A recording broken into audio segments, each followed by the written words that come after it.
Experience.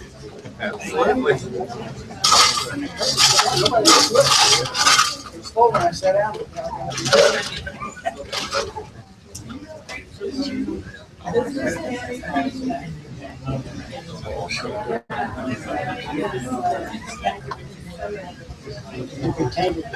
Association.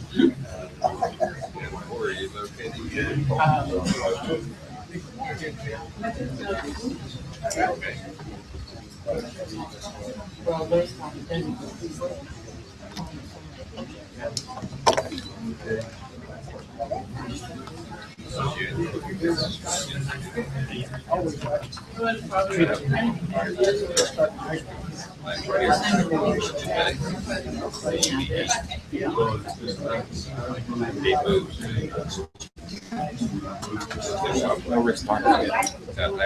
That's okay. I mean, it's not a big deal. It'd be nice if you stayed with the program for the video. Did you saw that? Well, it doesn't. He can walk around because I have separate audio now, and I also have the presentation. So I like click back and forth. Oh, I see. So when he's out of camera, you can. I just got this thing. It's free. That's neat that we're finally doing live streaming because I remember we couldn't before. Yeah, it was hard because you couldn't get the presentation because it's so much lighter. So if you got it, then everything else is super dark and you can't see the speaker. So with this thing, it lets us do it. I mean, it lets us do it without, because they rely so much on the presentation that if you don't have it, it kind of like renders the lecture useless. So what I had been doing was like taping it and then putting it on later. But we've gotten like so many more views because of the live stream. I can imagine. Like last week, we had 30 tune in live, and then by the end of the day, it had done up to 110 who watched the video from my library. I know that. Good. So if people can't come, then it tells me. See, we've got 2 right now.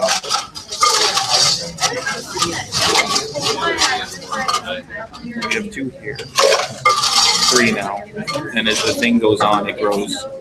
At the end of the semester, if you can, when it's all done, Digital viewers. send me, that data. That would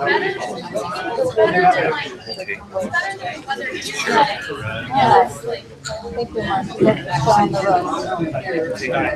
We're live. We're live. Yep. Not enough to stick. And it was, you had to be up like 2 in the morning and out. Yeah, out to see it. So I didn't see it go.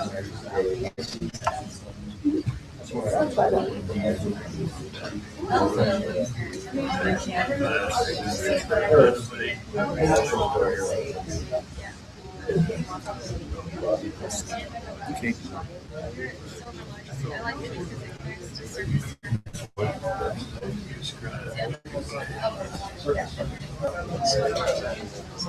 I think they all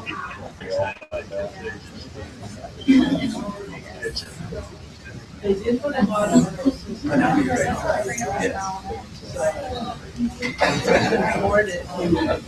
Oh, I didn't know you had. Good morning and howdy. Howdy. That sounded pretty lame. Howdy. Howdy. There you go. Well, welcome to the next installment in our Borlaug Distinguished Lecture Seminar Series. We have a real treat for you, for all of us here this afternoon. We have with us the Director General of the International Livestock Research Institute. And this is a special treat because of the great interest that we have here at Texas A&M, of course, in livestock. And I see some of my good colleagues from the Department of Animal Science here present. It is because of the leadership role that ILRI, as it's known around the world, has taken in addressing issues of significance to the livestock sector in developing countries. So I wanted to tell you a little bit about Dr. Jimmy Smith, who is the Director General of ILRI. He received his, or I should say earned, maybe that's the way we say it in academia, right? His doctorate degree in animal science from the University of Illinois. And from there, he went on to several roles. He worked at ILRI back in the day when ILRI was finding how to integrate itself better with the community. It was joining up with another international center. And so he worked there for a few years, but then he went on to the Canadian National Development Agency for a few years. From there, went to the World Bank, where he worked leading their livestock portfolio, global livestock portfolio. So very, very well renowned and experienced individual in livestock issues. And so then he was appointed finally as Director General of ILRI, April of 2011, I understand. And since then, he has just taken ILRI to new heights, I can tell you that. So it is with tremendous pleasure that I introduce to you Dr. Jimmy Smith, who's going to give us an overview of what they do, but then also I suspect he's going to probably tell us about some of the issues that we all need to tackle in livestock internationally to help carry forward really the legacy that smallholder farmers from poverty and hunger. So without any further ado, Dr. Smith, welcome to Texas A&M. Thank you.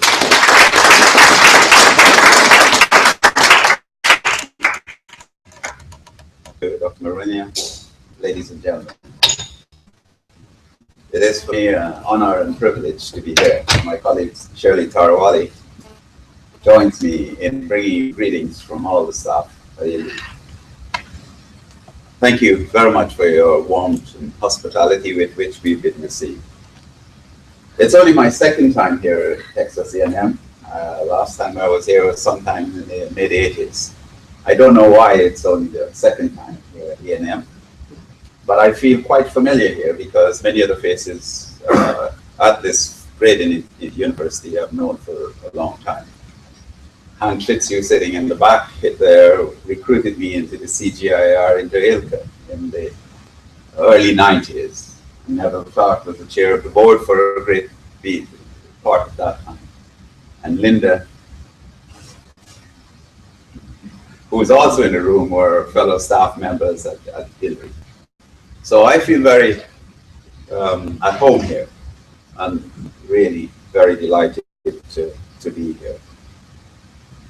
I had a hard time deciding what I should say to such an illustrious, learned group as those here in this fine university.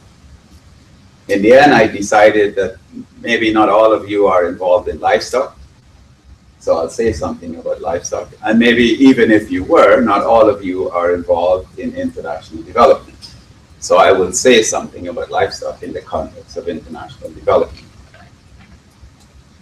But since part of the motive for being here is to try to forge an even stronger collaboration with your university, I thought that I should also say a little bit of it is in the context of the livestock sector and those that we are attempting to work. So I will attempt to give this discussion in three parts. What is the global livestock? Some challenges and what are we doing about them? Well, if you're a livestock person, you suffer a great deal of inferiority complex. Whenever there is discussion about global food security, it's always about what the contributions of crops. But it should be noteworthy, I should remind you, that 40% of agriculture GDP is contributed by the animal sector. So it's a very important sector. And in case you didn't realize this, that 4 of the top highest value global commodities are livestock. Dairy overtook rice just recently. And it's after cattle meat, pig meat, and chicken before wheat enters the picture.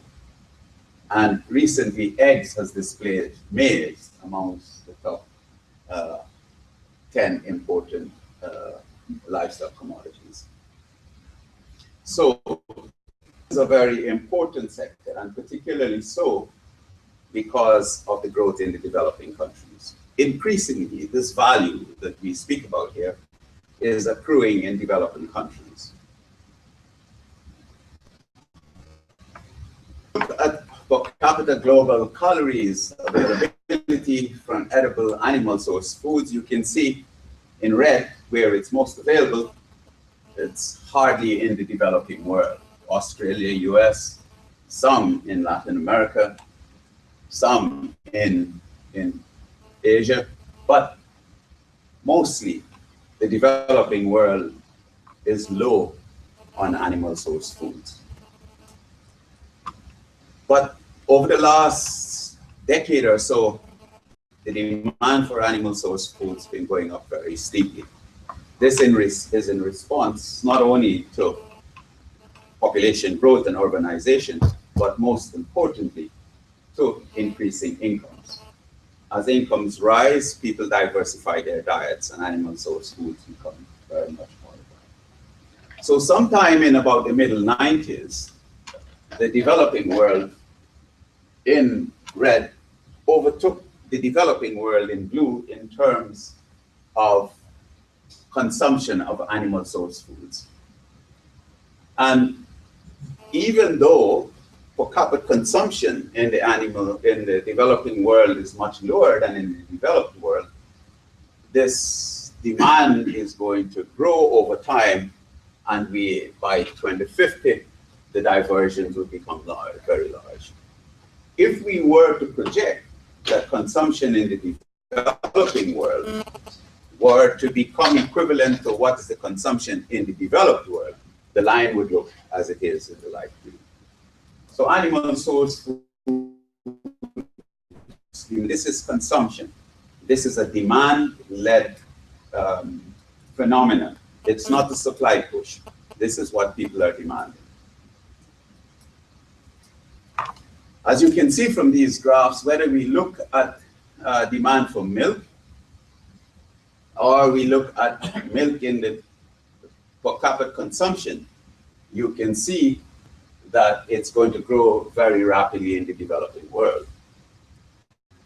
The demand in terms of millions of tons in the developed world is not going to change that much, because in the developed world, we consume at a very high rate already. So demand is not going to grow very much, but it's going to grow very rapidly in the developing world. And per capita consumption, even though relatively low, is going to drive this huge demand. And rising most steeply is demand in Africa and Asia, particularly South Asia. Now, Africa used to be seen as the backward continent, but you may know by now that 7 of the fastest growing economies are in Africa at the present time. And as I said, demand for animal source foods is linked to increasing incomes. And so we see a huge demand for meat, milk, and eggs. In this slide, you can see no matter which livestock commodity, beef, pork, poultry, or milk, and no matter which region of the world you look at, you will see that demand is going to be growing very rapidly. So this is a phenomenon which is not easily reversible. As you know, those who are concerned about livestock and environmental issues and so on, the argument is if we want to save the planet, we should get rid of the livestock. And if we want to save our health, we should stop eating meat. Well, tell these people about that. This is going to happen whether we like it or not. And just to point out, although the other scales are similar, in the case of poultry, the scale is different. So please note that poultry in particular in South Asia is going to grow at a phenomenal rate. So this is about what between 2005 and 07 to 2050, we need from 2 billion to 3 billion tons of cereal per year. A third of this is going to be used for livestock production. And we're going to move from about 664 million tons to 1 billion tons of dairy each year. And from about 258 to 460 million tons of meat each year. So in aggregate terms, that's what we're looking at.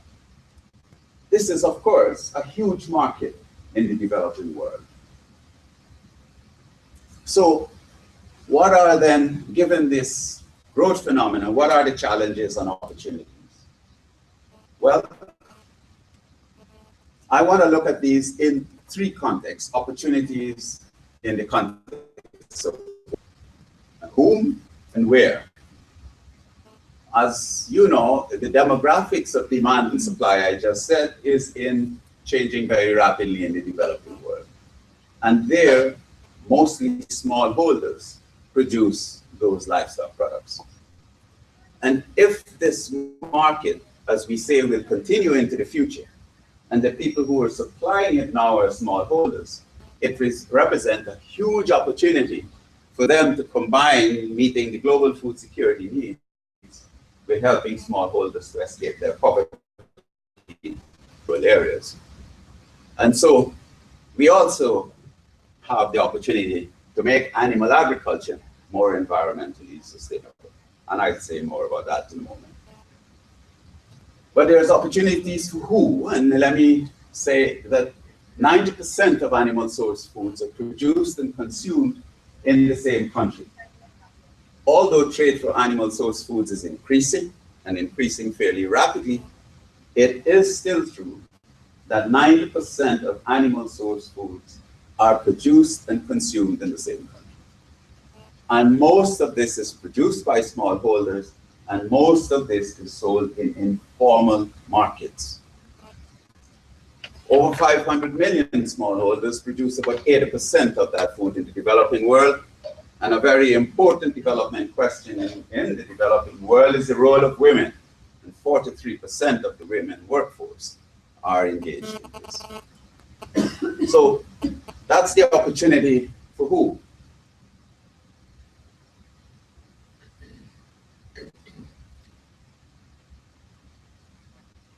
I did skip the why, but this slide I put up just to show you, because very often when we have this discussion, people say, no way, smallholders can't be producing all this livestock source foods.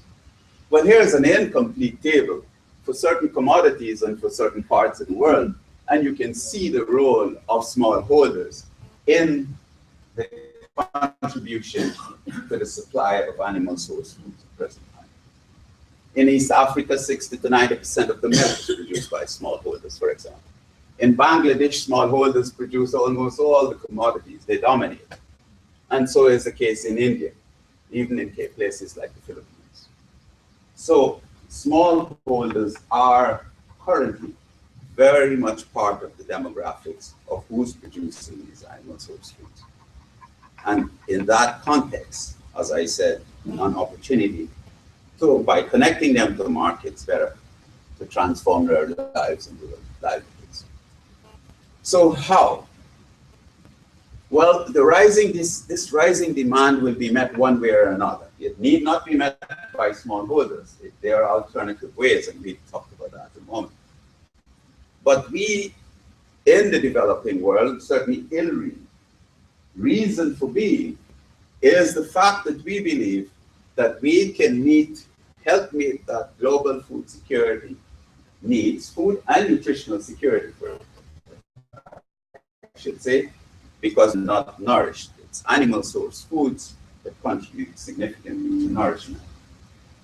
We believe that we can meet the demand for animal source foods in economically viable, sustainable, equitable, and healthy ways. And in contributing this aggregate demand for food or meeting the food and nutritional security, we can also reduce hunger and poverty in the developing world. But it wouldn't happen automatically. Much effort, much research, and that's why we're here and many of you are involved. So, as I said, this demand is happening. It's, except you go into prohibition, and we know what prohibition did to the demand for alcohol and everything else we prohibited. Except we go into prohibition, this is going to happen. So how is it going to be met? Well, there are various scenarios. We can meet this demand by importing the livestock foods in the developing world. And certainly that's an opportunity for Texas and many other places. Demand is growing and there's an opportunity to export. And that's one way it could be met. In many of the developing countries, however, they do not have the income to meet this demand for it. The food import bill for Africa at the present time is $48 billion. If Africa were to spend that at an increasing rate as population grows over time, more and more of that, where would it find the investments for infrastructure, health, education, and so on? So perhaps importation is one way, and a good part of the demand will be met by importation, but all can't be met by it. Another way is to import the technological know-how from those countries which have it in the developing world to the developing, from the developed world to the developing world. And this is certainly happening. In many places, large-scale industrial type livestock systems are developing. However, in many places, these will not be easily competitive because there's not enough feed, for example. There's also the issue, as we are finding out now in China, in my last job, a good bit of the Chinese borrowing from the bank was to clean up the pollution from large-scale industrial livestock systems. So this comes with its challenges, environmental and others. The third scenario is that we can help the smallholders meet this demand and transform their lives and livelihoods. In actual fact, all three of these will be at play in any developing country. But our argument is that by an investment in the research and extension and so on that is needed, one can help meet this demand in a very considerable way through the people who are already engaged in this endeavor. And therefore, we get 2 for 1. We meet the food and nutritional security needs, but we also use this opportunity to transform rural lives and livelihoods. So, this slide speaks to the point that I role of smallholders and what they would benefit from. Now, when we talk about smallholders, we're often said, oh, you guys are romantic. You just want to keep the smallholders where they are because it's a romantic thing. It's not at all. Our back of the envelope calculation suggests that about 1/3 of the people, the smallholders now, should find alternative livelihoods. They're too far away from markets. It's too rural. Or the ecology is so bad, they will not be able to be competitive under those circumstances. And probably a good thing to do is to help those exit the strategy. 1/3 will succeed in the market. They're already there. They're doing very well. Thank you very much. Quite efficient and effective. And there's 1/3 that can join this group or can join this group. They can go either way. So our research is essentially focused on these two. Although much of what we do help to support the people who are probably not going to be commercial farmers, but will continue to be there on a subsistence level, and therefore public good, safety nets, and so on will be required. And some of what we do, for example, on on vaccine and so on development for that time. So responding to the livestock research and development challenges and opportunities, we've talked about this in terms of trajectories of growth.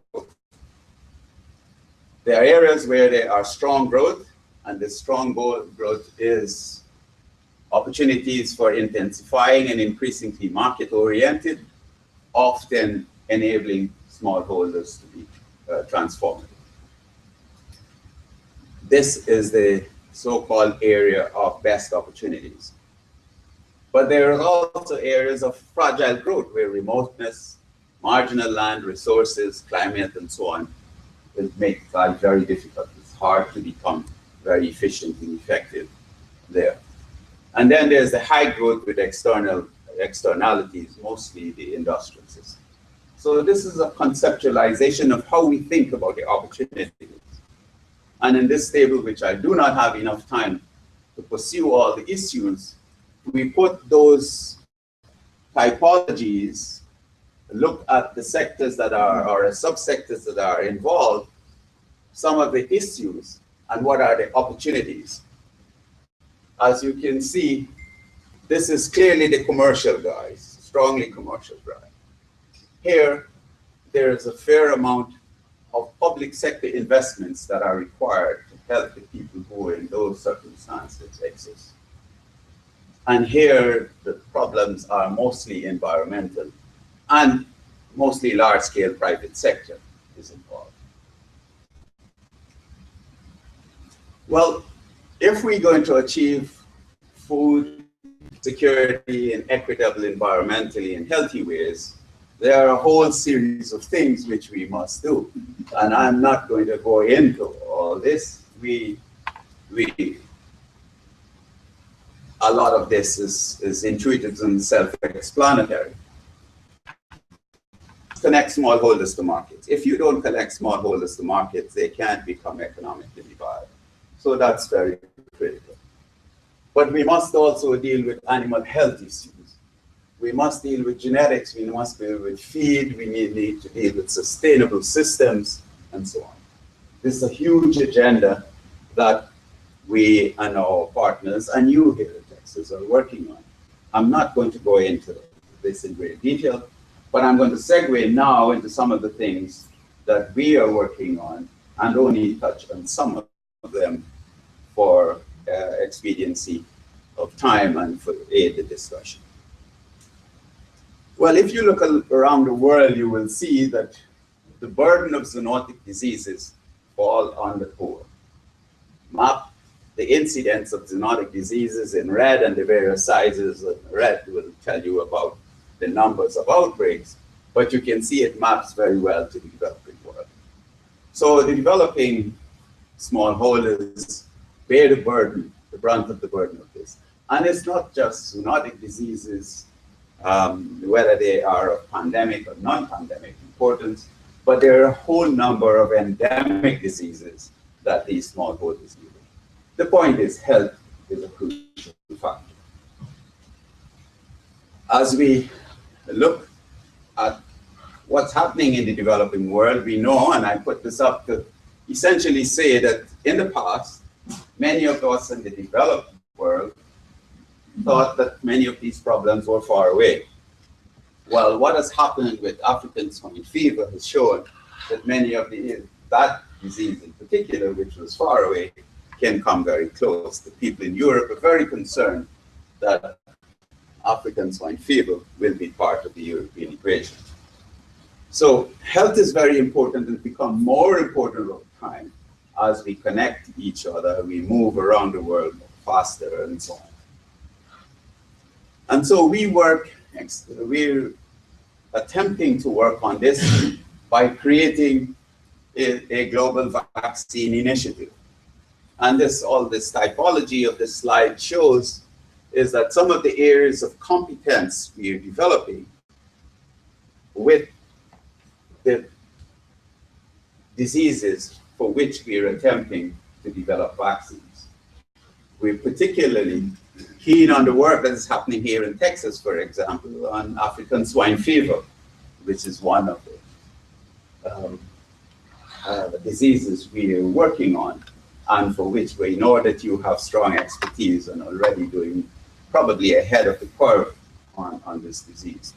But there are many others that vaccines are still the cheapest way to control the disease. But of course, it's not the only way. And we have parallel programs that look at herd health and related aspects, so as to reduce the burden. Remember, health is not just the absence of disease, and so it's more than getting vaccines out. This is really to illustrate that we work in consortia. We're a relatively small organization. You're an organization of almost $4 billion. We are $100 million. So increasingly, we have to prioritize what we work on, and we work with strategic partners in consortia. So we put together the expertise that is needed to tackle a particular problem, drawing on expertise wherever we can find that expertise, and to work in long-term consortia. And that's an example of the one for East Coast fever.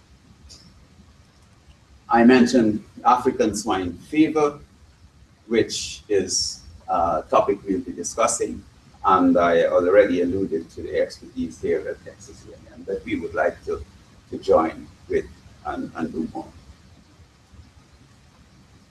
I don't know if you know, but I've already said that 90% of animal source foods are produced and consumed in the same country. Much of this, over 70% of that, are sold in informal markets. They're sold like this in many parts of the world.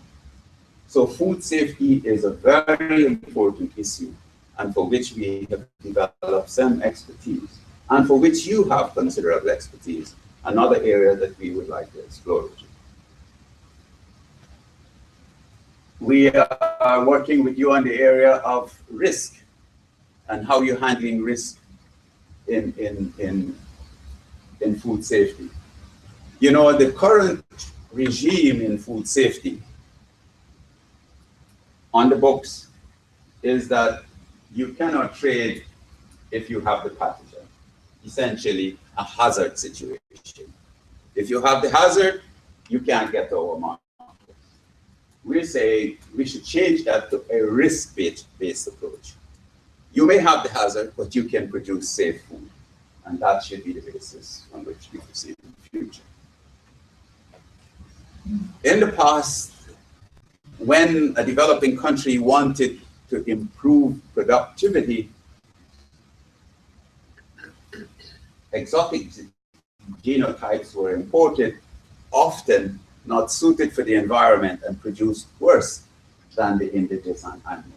Well, new tools in genetics and genomics are opening possibilities for us to make tremendous gains using genetics and genomics. And so we have a platform where we call LiveGen, where we're looking at how we target, how we do gene discovery, and how we deliver the genetics. Of course, with a series of cross-cutting approaches in partnerships, as I just said, and for capacity development. Simply put, if we look at this disease, one of the worst problems in Africa, here is a highly susceptible animal, the Boran, very popular breed in East Africa, with the